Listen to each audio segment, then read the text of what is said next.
मूल्य छ भन्ने थियो राजालाई। तैपनि तपाईँ चाहिँ चुनाव भयो। चुनाव भएपछि 2/3 तपाईँ चाहिँ नेपाली जनताले त्यो बेलामा भोट दिए।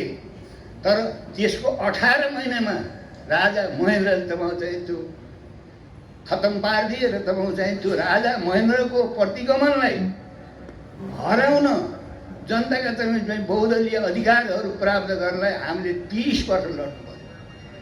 कयौँ मान्छे चाहिँ पञ्चायतीहरूले मारे, कयौँ जेल गए, कयौँ सर्वस्व भयो।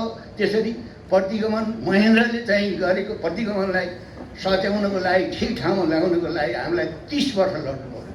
कयौँको सर्वस्व गयो, कयौँको ज्यान गयो, कयौँ पत्रकारहरू मारिए, कयौँ चाहिँ साधारण नेता कार्यकर्ताहरू मारिएर 30 वर्षमा पञ्चायती व्यवस्था हार्यो।